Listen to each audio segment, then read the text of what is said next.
الحمد للہ رب العالمین والعاقبۃ للمتقین والصلاة والسلام علی اشرف الانبیاء والمرسلین وعلی آلہ وصحبہ اجمعین اما بعد اعوذ باللہ من الشیطان الرجیم بسم اللہ الرحمن الرحیم یا ایہا الذین آمنوا اتقوا اللہ ولتنظر نفس ما قدمت لغد واتقوا اللہ ان اللہ خبیر بما تعملون صدق اللہ العظیم وصدق رسولہ النبی الکریم ان اللہ وملائکتہ یصلون علی النبی یا ایہا الذین آمنوا صلوا علیہ وسلموا تسلیما الصلاة والسلام علیک یا سید یا رسول اللہ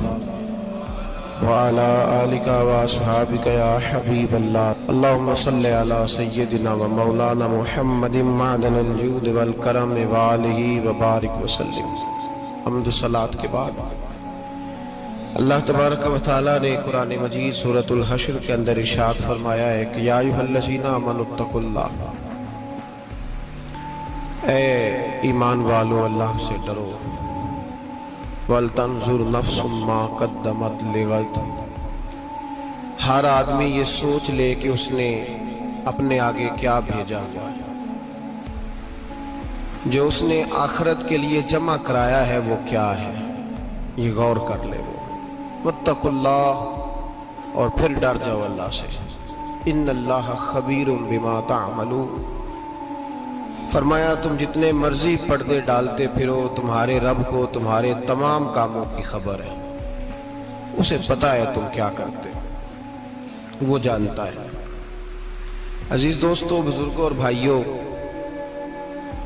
قرآن مجید نے دو چیزوں پر بڑا زور دیا ہے، ایک اللہ کو ماننا، اور اللہ کو ماننے کا مطلب ہے نبی پاک کو بھی ماننا، اللہ کو ماننے کا مطلب ہے کتابوں کو بھی ماننا، قرآن پاک کو بھی ماننا۔ لیکن دو باتیں آپ کو زیادہ ملیں گی، ایک ایمان، اور اس کے بعد سب سے زیادہ زور ہے ایمان بالآخرت پر، آخرت کو مانو۔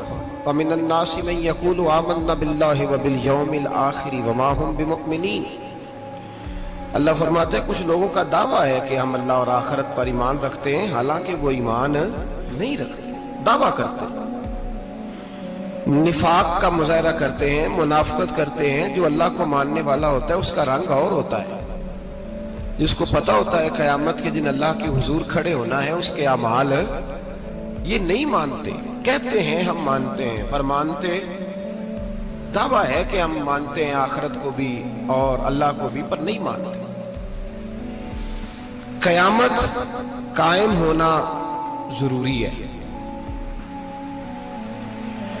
اگر وقوع قیامت نہ ہو تو ظالم کی تو موجیں لگ گئیں، جابر تو موج کرے گا، فاسق اور فاجر تو کہیں گے دنیا میں بھی ہم اپنے اقتدار کے زور پر جیتے رہے، آج بھی ہمیں پوچھنے والا کوئی نہیں۔ عقلاً نقلاً قیامت کا قائم ہونا ضروری ہے۔ قیامت قائم ہوگی تو مظلوم کو اس کے ظلم پر داد رسی کی جائے گی اور ظالم کو سزا ملے گی۔ ایک آدمی ساری زندگی دنیا کے اندر لوٹ مار کرتا رہا، دھوکہ فریب فراڈ کرتا رہا، اس کی راتیں شراب و کباب میں گزر گئیں، وہ مرے اور بات ختم ہو گئی، ٹھیک ہے موج کر کے چلا گیا۔ ایک آدمی ساری زندگی اس نے اللہ تبارک و تعالیٰ کی رضا کے لیے اپنی نظر کی حفاظت کی، زبان کی حفاظت کی، یہاں تک کہ دل کی بھی حفاظت کی، وہ بھی مرے تو معاملہ ختم ہو گیا۔ اس طرح تو پھر سرکش کا کچھ بنے گا ہی نہیں، نظام زندگی ساری اس کی سوچ ختم ہو کے رہ جائے گی اگر قیامت قائم نہیں ہوتی۔ قیامت کا قائم ہونا حق ہے، اس لیے قرآن مجید نے ایک جگہ پہ نہیں 20 جگہ پہ یہ بیان فرمایا ہے کہ قیامت ضرور قائم ہے، قیامت، اور وہ قائم ہو کر اپنے سارے لوازمات سمیت قائم ہوگی۔ میرے نبی پاک صلی اللہ علیہ وسلم نے فرمایا مظلوم کو حق ملے گا، ظالم کو سزا ملے گی۔ جابر اس دن اللہ کی بارگاہ میں رسوا کیے جائیں گے، جن پر جبر کرتے رہے انہیں اللہ کے حضور سے عطا کیا جائے گا۔ قیامت کا وقوع ہونا ضروری ہے، اور قیامت تو جب قائم ہوگی تب ہوگی، دنیا میں بھی ایسا ہوتا ہے۔ ظلم کا انجام ٹھیک نہیں ہوتا، جبر کا انجام، جھوٹ کی زندگی لمبی نہیں ہوتی، دھوکے، فریب، فراڈ، ملمہ سازی، ان چیزوں کی عمریں اللہ نے تھوڑی رکھی ہیں۔ وقتی طور پر ظالم کو، دھوکے باز کو، جابر کو جو مہلت ملتی ہے وہ سمجھتا ہے میری سیاست کام کر رہی ہے، وہ سمجھتا ہے میں بڑا دانا ہوں، بڑا چالاک ہوں، دیکھ لو اتنے ظلم کے، جبر کے، دھوکے کے باوجود بنا ہوا ہوں۔ حالانکہ اللہ کی طرف سے اسے مہلت ملتی ہے، اور بڑا ہی مہربان ہے۔ مہلت اس طرح دیتا ہے کہ میرے نبی پاک علیہ السلام نے فرمایا جب میرا مسلمان نیکی کرتا ہے تو اللہ فرشتوں سے فرماتا ہے 70 گنا بڑھا کے لکھ لو اس کی نیکی، 70 گنا۔ اور جب گناہ کرتا ہے تو اللہ فرماتا ہے ٹھہر جاؤ ابھی لکھنا نہ، اسے ٹائم دو۔ یا اللہ کتنا؟ فرمایا 24 گھنٹے تو دو، ہو سکتا ہے توبہ کر لے، یہ اس کی مہربانی ہے۔ اب وہ جو اللہ نے مہلت دی ہے نا کہ شاید توبہ کر لے، لوگ سمجھتے ہیں میری چالاکی کی وجہ سے نظام سیٹ چل رہا ہے، میں بڑا تیز ہوں، 2 4 5 باتیں بولتا ہوں سب صحیح ہو جاتا ہے۔ لوگ اس کو اپنی دانائی سمجھ لیتے ہیں، حالانکہ وہ اللہ کی طرف سے۔ فرعون نے کئی 100 سال حکومت کی، اور اس طرح اس نے ظلم کیے کہ لاکھوں اور ہزاروں بچے قتل ہی کرا دیے، 12,000 عورتوں کے پیٹ میں حمل تھا اس نے ضائع کرا دیا۔ جب حضرت موسیٰ علیہ السلام اپنی قوم کو لے کے نکلے، رستے میں دریا آ گیا، فرعون پیچھے لگا ہوا تھا، وَإِذْ فَرَقْنَا بِكُمُ الْبَحْرَ فَأَنْجَيْنَاكُمْ، اللہ فرماتے ہیں تمہارے لیے میں نے دریا کو پھاڑا اور تمہیں نجات دے دی، وَأَغْرَقْنَا آلَ فِرْعَوْنَ، اور فرعون کو غرق کر دیا، وَأَنْتُمْ تَنْظُرُونَ، تم کھڑے دیکھ رہے تھے۔ اب جب حضرت موسیٰ دریا کے کنارے پہنچے تو فرعون بھی پیچھے آیا۔ فرعون لوگوں سے کہا کرتا تھا کہ میں کہتا ہوں تو دریا چلتا ہے، میں کہتا ہوں تو ہوائیں آتی ہیں، میرے حکم کے پابند ہیں سارے۔ جاگ رہے ہیں نا آپ حضرات؟ غور فرمائیے گا بات پر۔ دعویٰ تھا اس کا کہ میں کہتا ہوں تو نظام زندگی چلتا ہے۔ اب جب دریا کے کنارے پہنچی حضرت موسیٰ علیہ السلام تو اللہ نے حکم دیا کہ آپ عصا مارے۔ جناب موسیٰ نے عصا مارا، 12 رستے بن گئے۔ اب حضرت موسیٰ کی قوم گزر رہی تھی تو فرعون سے پوچھنے لگے کہ تو کہتا تھا میرے حکم سے چلتا ہے، تو وہ تو حضرت موسیٰ نے ڈنڈا مارا ہے تو رستہ بن گیا ہے۔ باز نہیں آتا انسان باز بنے بڑے ہیں اس کے پاس، بڑی دلیلیں ہیں، جھوٹ سچ بول کے اپنے آپ کو مطمئن کرتا ہے، آخر دم تک تبدیل ہونے کو تیار نہیں ہوتا، دلیلیں گھڑتا رہتا ہے، بناتا رہتا ہے، شور کرتا ہے جان بوجھ کے۔ بھئی تو کہتا تھا میرے چلانے سے چلتا ہے، تو باز ابھی بھی نہیں آیا۔ کہنے لگا میں نے ہی حکم دیا ہے کہ ذرا پھٹ جا، مجھے یہ زندہ چاہیے۔ باز رسی جل گئی، بال کہنے لگا میں نے ہی کہا ہے دریا کو کہ یہ مجھے زندہ چاہیے، میرے بھاگے ہوئے ہیں تو اس لیے پھٹا ہے، تو آؤ میرے ساتھ دریا کراس کرے۔ تو پتا تو ان کو بھی تھا نا، جتنا تو رب بنا ہوا ہے پتا تو تھا، سارے جانتے تھے۔ کہنے لگے تو پہلے کراس کر، اگر تو بچ گیا تو ہم بھی پیچھے آتے ہیں۔ اب چاروں ناچار۔ ایک روایت تو یہ ہے کہ یہ جب خدائی کا دعویٰ کرتا تھا نا، تخت پہ بیٹھا ہوتا تھا، تو ایک دن حضرت جبریل آئے اس کے پاس انسانی شکل میں، تو کہنے لگے میں بڑی دور سے آیا ہوں تو ایک مسئلہ پوچھنا تھا۔ کہا پوچھو۔ کہنے لگے ایک غلام تھا کسی بادشاہ کا، تو بادشاہ نے اسے تھوڑی دیر کے لیے ایک علاقے کی سربراہی دے دی۔ کتنی دیر کے لیے ہمیں سربراہیاں ملتی ہیں؟ کیوں جی؟ تھوڑی دیر کے لیے ملتی ہے نا، تھوڑی دیر کے لیے سربراہی دے دی ایک غلام کو۔ ذرا بات کو سمجھیے، حضرت جبریل پوچھتے ہیں، کہتے ہیں سربراہی مل گئی، اب وہ مالک ہی بن کے بیٹھ گیا ہے، وہ بات ہی نہیں سنتا، اس کو تھوڑی دیر کے لیے بنایا تھا، وہ تو خدائی کا دعویٰ کرنے لگا ہے۔ آپ بتائیں اس کا انجام کیا ہونا چاہیے؟ یہ مسئلہ پوچھنے آیا ہوں۔ تو فرعون کہنے لگا اس کا انجام یہ ہے کہ اسے پانی میں غوطے دے دے کے مار دو۔ انجام کیا ہے؟ بولیے بولیے، کیا انجام ہے؟ کیا انجام ہے جی؟ پانی میں، اللہ اکبر، اپنی سزا تجویز کر رہا ہے۔ اس کی سزا کہ اسے پانی میں غوطے دے دے کے مارو ظالم کو۔ اسے تھوڑی دیر کے لیے بنایا تھا اور وہ چھا ہی گیا ہے، قبضہ ہی کر گیا ہے۔ حضرت جبریل کہنے لگے جی آپ لکھ کے دے دیں گے؟ کہنے لگا لاؤ لکھ دیتے ہیں. لکھوا لیا. جناب جبریل رکا لے کے تشریف لے گئے. اب جب فرعون دریا میں آیا نا تو اللہ نے حکم دیا مل جا. جب دریا ملا چیخنے لگا تو حضرت جبریل آئے, کہنے لگے تیرا ہی فتویٰ ہے, یہ تیری سزا ہی ہے نا, ہم بھی بڑی سزائیں تجویز کرتے ہیں. یہ جھوٹا ہے جی, اس کا تو فلانا علاج ہونا چاہیے, تو اگر تو جھوٹ بولے تو یہ فلانا بڑا جاور ہے جی, اس کے ساتھ اس طرح ہونا چاہیے, تو اگر تو یہ کام کرے تو جو سزا تو لوگوں کے لیے تجویز کر رہا ہے تو اپنے بارے میں بھی سوچ. اب جب ہوتے آئے نا آخری وقت دیکھا وہ فرعون جو کہتا تھا میری مرضی سے دریا چلتا ہے. علامہ صاوی نے تفسیر صاوی میں لکھا ہے تڑپ کے رونے لگا. جب یہ مزاج ہے, ایک دفعہ اوپر آتا ہے آدمی جب دریا میں جاتا ہے, اوپر آیا تو چیخنے او میرے حواریوں خدا کا واسطہ مجھے بچاؤ. کہنے لگے تو کہتا تھا میری مرضی سے چلتا ہے. بے بسی ہے, تڑپتا ہے, روتا ہے. وارث شاہ مان کری نہ وارثہ دا, رب بے وارثہ کر کے مار دائی. تڑپ رہا ہے, چلا رہا ہے, کوئی مدد کو نہیں پہنچتا.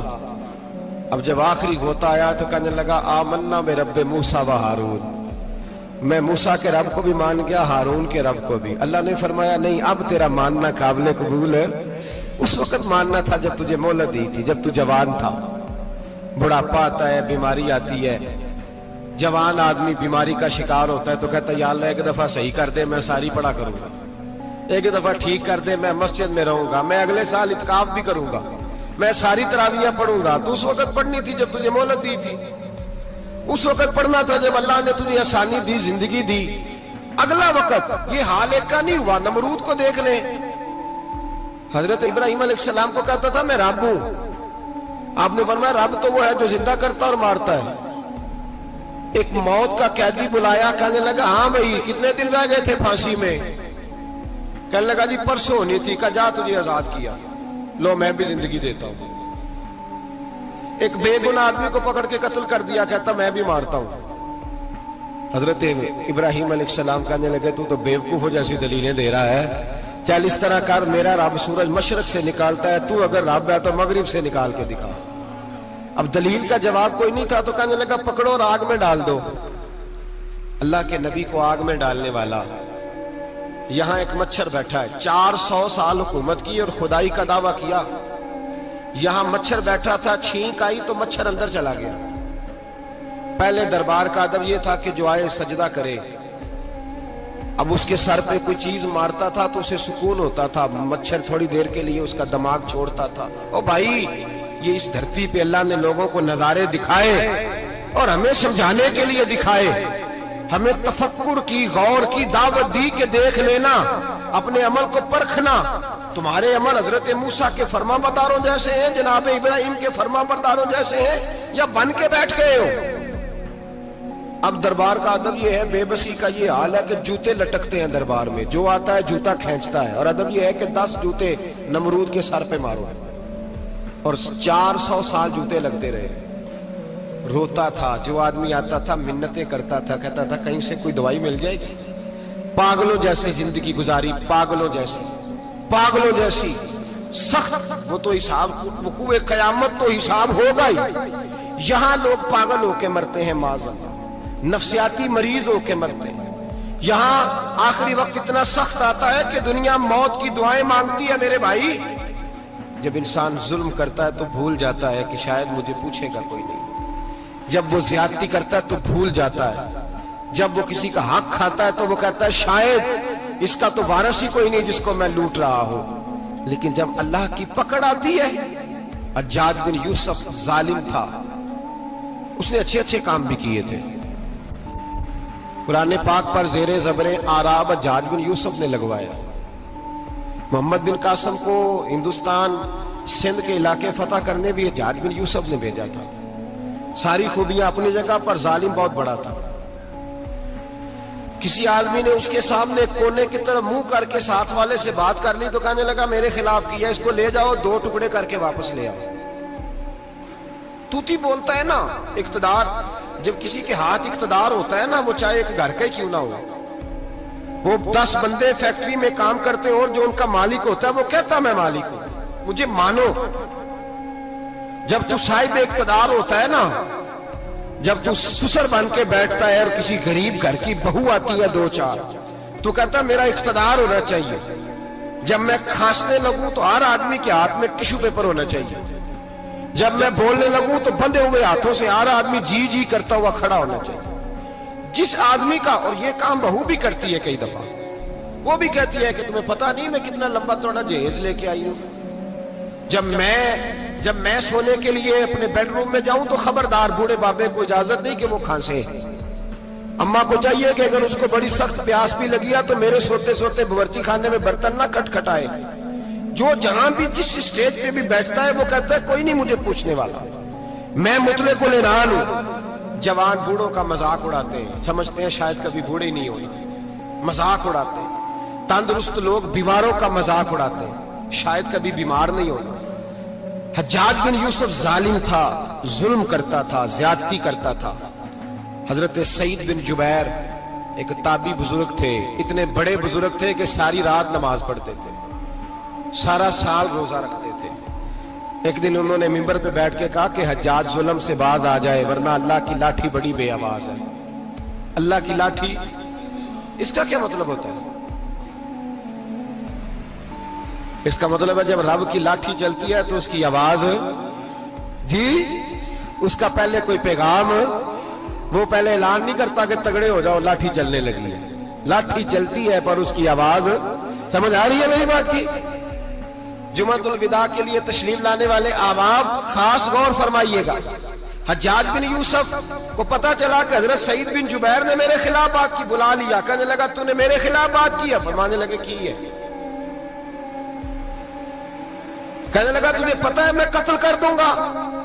آپ فرمانے لگے نہ تو زندگی کا مالک ہے نہ موت کا مالک ہے، تو کیسے قتل کر؟ کہنے لگا تجھے پتا ہے میرا؟ فرمایا میں نے تجھے نہیں، میں نے تو کئی شداد، کئی حماد، کئی قارون، کئی فرعون، کئی نمرود دیکھے، کئیوں کی داستانیں سنی. تو کون ہے؟ تو چھوٹا سا ہے.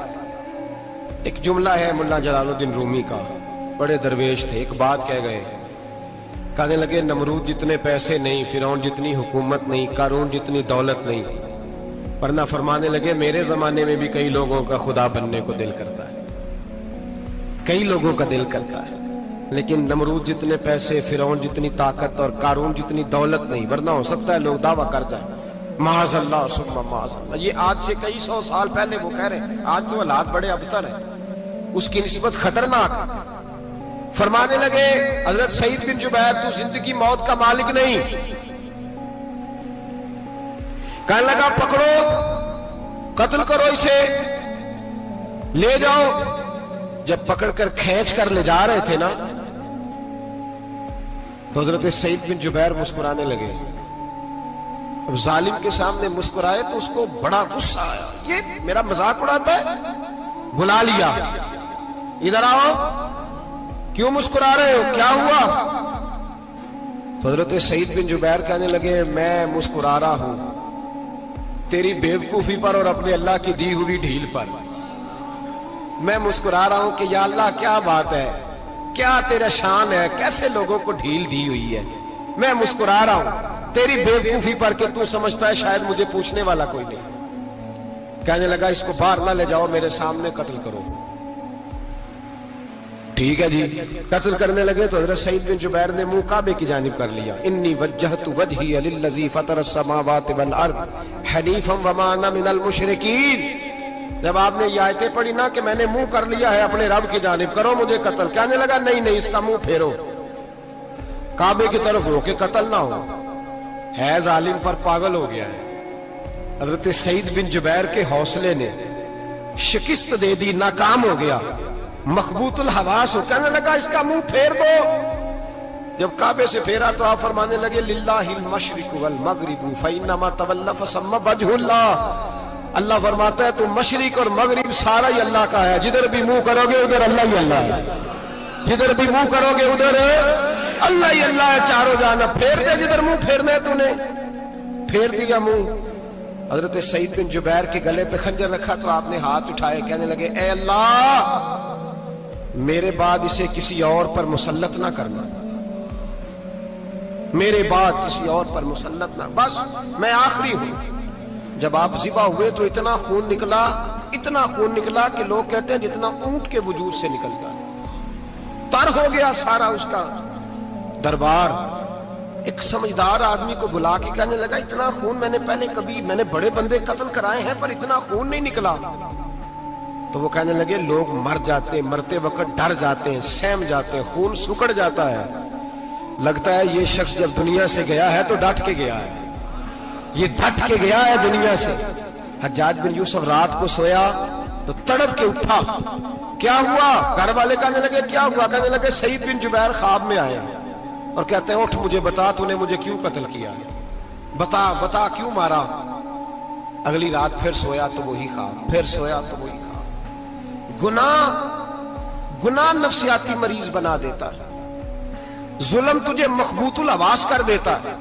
جب تو زیادتی کرتا ہے تو اللہ فرماتے ہیں کہ تو اللہ کو بھولتا ہے، اللہ تجھے اپنا آپ بھلا دیتا ہے، پھر تو بھول جاتا ہے، پھر تو سیدھے رستے پہ چلتا ہے پر بھٹک جاتا ہے، پھر تو صحیح رستوں کا تعین کر کے بھی گمراہ ہوتا ہے، پھر تو روز وہی گاڑی چلاتا ہے پر اب جب تو بریک لگاتا ہے تو نہیں لگتی۔ جب گناہوں کے ساتھ تو مخبوط الحواس ہوتا ہے تو روز وہ کاروبار کرتا ہے، لیکن جب تیرے گناہ تجھے گھیر لیتے ہیں پھر اسی کاروبار میں تو نقصان اٹھاتا ہے۔ حجاج بن یوسف تڑپتا ہے، روتا ہے، یہاں تک کہ بیمار ہو گیا، پیٹ میں درد ہوتی ہے، پتہ نہیں کیا ہوا، تکلیف ہوتی ہے، پتہ نہیں، سارے حکیم، طبیب، ڈاکٹر، کوئی نہ سمجھ سکا کہ بیماری کیا ہے۔ جو بیماریاں خدائی ہوتی ہیں ان کا لوگوں کو پتا، جو آزمائشیں رب کی جانب سے ہوتی ہیں وہ ڈاکٹروں کے ہتھے نہیں چڑھتی، جو تکلیفیں اللہ دیتا ہے ان کا حکیم طبیب علاج نہیں کر پاتے، مشکل، اور شفا اسی وقت ہوتی ہے جب اللہ دینا چاہے، اور جب رب بھی دینا نہ چاہے تو بڑے بڑے ڈاکٹر کہتے ہیں کہ ہمارے بس کی بات نہیں رہی۔ بغداد سے حکیم آئے، پیٹ دیکھا، کہنے لگے نہ تیرے معدے میں کوئی دقت ہے، نہ تیرے جگر میں، نہ کسی اور جگہ، ماجرا کیا ہے؟ ایک آخری علاج ہے، آخری، وہ کیا؟ گوشت کا چھوٹا سا ٹکڑا دھاگے کے ساتھ باندھ کے منہ میں ڈالا اور پھر ایک باریک سا تنکا لے کے اس کو اندر ڈالنے لگے گلے میں۔ وہ گوشت کا ٹکڑا جب حلق کے اندر اتر گیا، اس حکیم نے واپس کھینچا تو کیسے ایسی بدبو آئی جیسی کبھی سونگی نہ تھی۔ جانور، کیڑے مکوڑے لگے ہوئے باہر نکلے، اور جب دیکھا تو جتنے محل میں لوگ بیٹھے تھے چلاتے ہوئے نکل گئے کہ یہ کیا مصیبتیں ہیں۔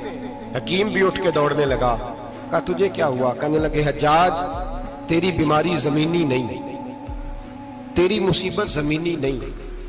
کہا میری مرض تک تم کیوں نہیں پہنچ پا رہے؟ تو کہنے لگے لگتا ہے تو بد دعا کا مریض ہے، لگتا ہے تو ظلم کا مریض ہے، تو جبر کا مریض ہے۔ تڑپتا رہا، سسکتا رہا۔ ایک وقت وہ بھی آیا کہ گھر والوں نے کمرے میں بند کر کے تالا لگا دیا، دیوار سے ٹکرے مارتا۔ او بھائی، جو گناہوں کے بیمار ہوتے ہیں انہیں شفا نہیں ہوتی، جو ظلم، جبر، بربریت کے بیمار ہوتے ہیں انہیں سکون قلبی میسر نہیں آتا۔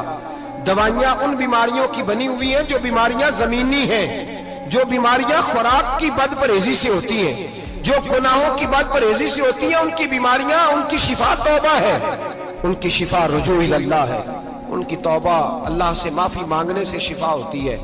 حجاج جب مرنے لگا تو بلایا، یہ رنگ بھی ذرا ملاحظہ کیجیے گا، دو چار قریبیوں کو بلایا، پتہ ہوتا ہے نا اپنے کرتوتوں کا آدمی کو، پتہ سارا ہے سردار نو کیتیاں تھا، جب پتہ ہوتا ہے سارا، بلا کے کہنے لگا جب میں مر جاؤں تو مجھے رات کو دفن کرنا۔ کیوں بھائی عورت ہے؟ کہنے لگا نہیں رات کو دفنانا۔ ٹھیک ہے رات کو دفنا دیں گے۔ پھر کہنے لگا جب صبح ہو جائے تو صبح ہونے سے پہلے پہلے میری قبر زمین کے برابر کر دینا، نشان مٹا دینا۔ کہا وجہ؟ تو کلمہ پڑھتا ہے، حضور کا حکم ہے کہ قبر کم از کم ایک بالش، ایک گیٹ اونچی ہونی چاہیے زمین سے کم از کم،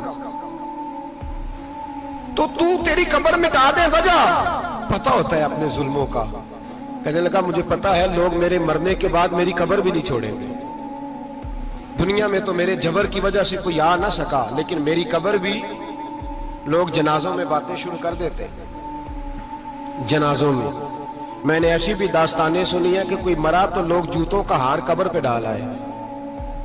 نہیں بھائی، تو جب زندہ تھا تو تیرے جبر ظلم کی وجہ سے نہیں کو بول سکا. ایک تو ہے قیامت میں حساب ہوگا، یہاں دنیا میں حساب ہونے لگتا. اتنی لمبی زبانیں لوگوں کی لٹک کر مرتے وقت باہر نکل آتی ہیں. دعا کریں، جمعہ ہے، اللہ تعالیٰ ایمان کی موت عطا فرمائے. دعا فرمائے رب تعالیٰ اللہ تبارک و تعالیٰ توبہ کر کے جانے کی توفیق عطا فرمائے. جاگے جاگے اور سنے اور دعا کرے، اے اللہ تو ہمیں ظلم سے ویسے ہی محفوظ فرما. اگر ہم زیادتی کرنے لگے تو اے اللہ ہمیں اس سے منع فرما. ہمیں اس سے تو یہ توفیق دے کہ ہم باز آ جائیں اس گناہ سے.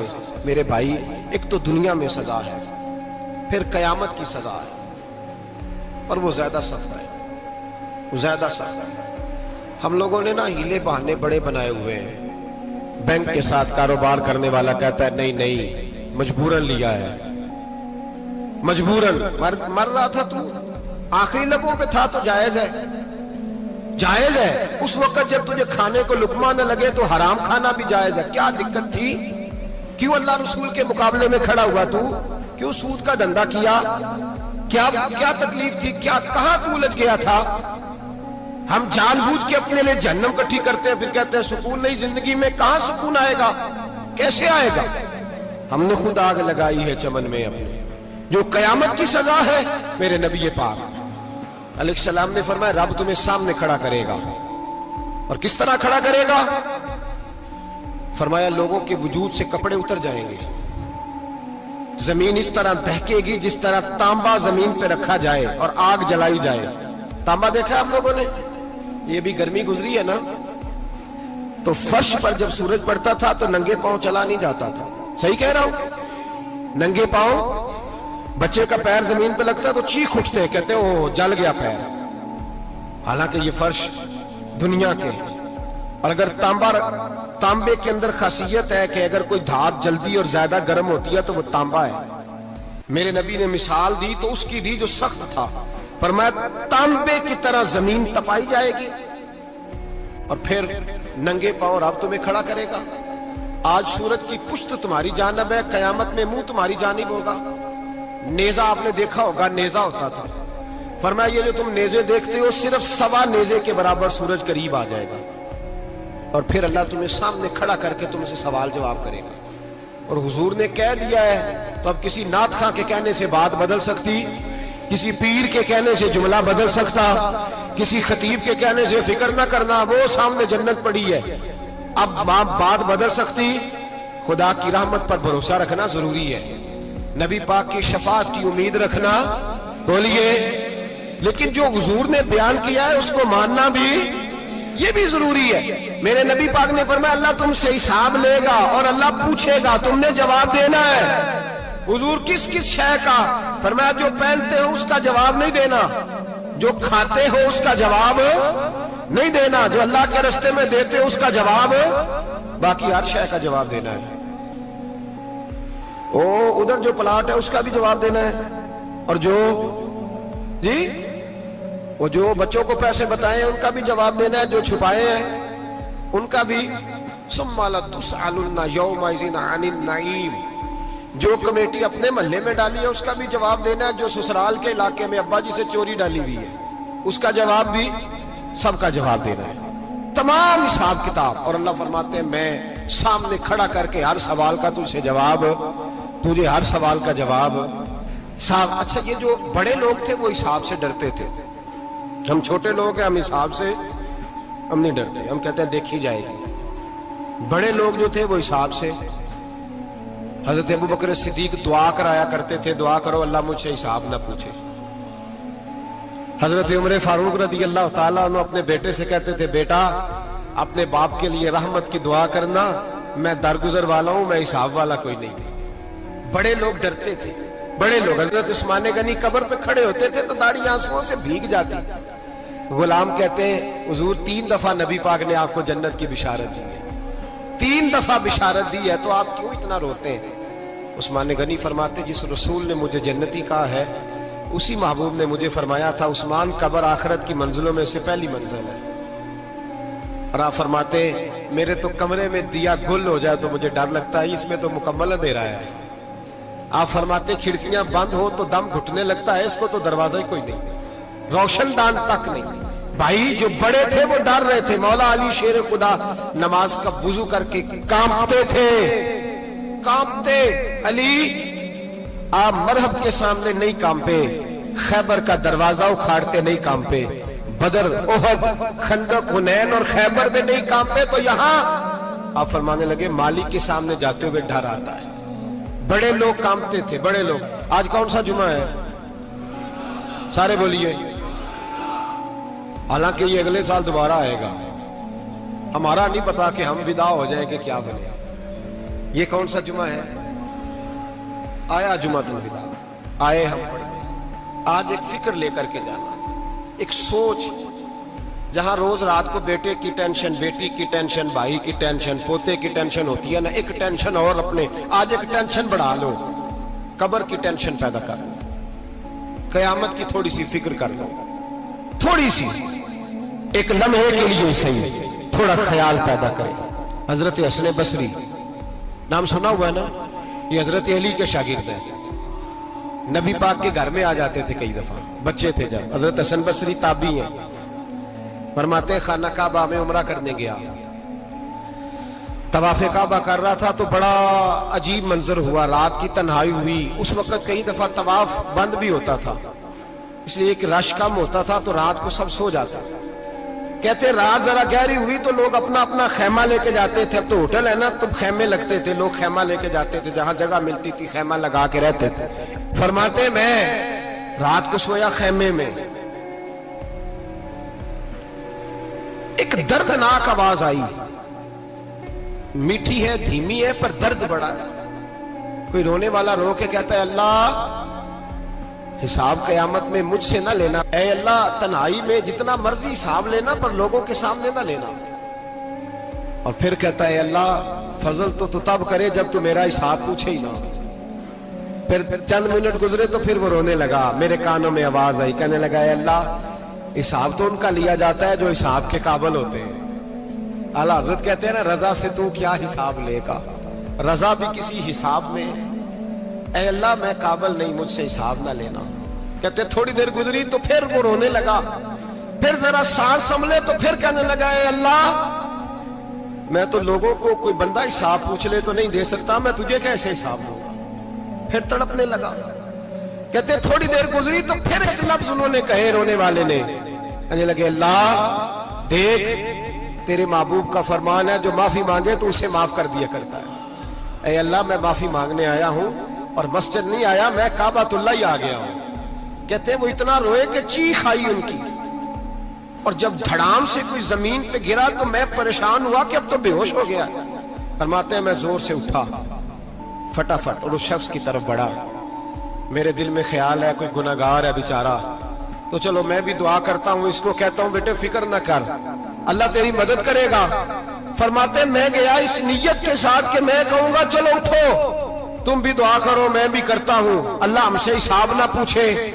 کہتے میں گیا تو وہ شخصیت بے ہوش پڑی تھی، کالے سیاہ بال ان کے چہرے پہ بکھرے ہوئے تھے۔ کہتے ہیں لوگو جب میں نے زلفیں ہٹائیں چہرے سے تو میرا وجود کانپنے لگا آسمان ٹوٹ پڑے گا، زمین پھٹ جائے گی، ستارے بکھر جائیں گے، آج بہہ جائیں گے سمندر۔ فرماتے ہیں میری چیخیں نکل گئی، یہ کوئی گناہگار تو نہیں، یہ تو حضرت فاطمہ کے پوتے امام زین العابدین ہے، یہ تو امام حسین کا وہ بیٹا ہے جو کربلا میں تنہا بچے تھے۔ فرماتے میں امام کا چہرہ دیکھا تو بھاگ کے آیا اور میں نے اپنی داڑھی ان کے پیروں کے ساتھ مس کی اور میں نے کہا حضور اٹھئے۔ امام اٹھے تو میں نے کہا شہزادے تیرے تو اشارے سے اللہ کئی گناہگاروں کو بخشے گا، تیری تو دعا سے اللہ بخشے گا، یہ کیا کر رہے ہو؟ تو امام زین العابدین کہنے لگے حسن بصری ادھر آ یار، ادھر آؤ بزرگو، میرے دادا کے پاس رہنے والے ہو، میں نے نا آج ہی سنا ہے کہ اس کا عذاب بڑا سخت ہے، آؤ میرے لیے دعا کرو، اللہ پاک مجھ سے حساب نہ پوچھے۔ کہا حضور نہ کریں۔ آپ فرمانے لگے تجھے نہیں پتا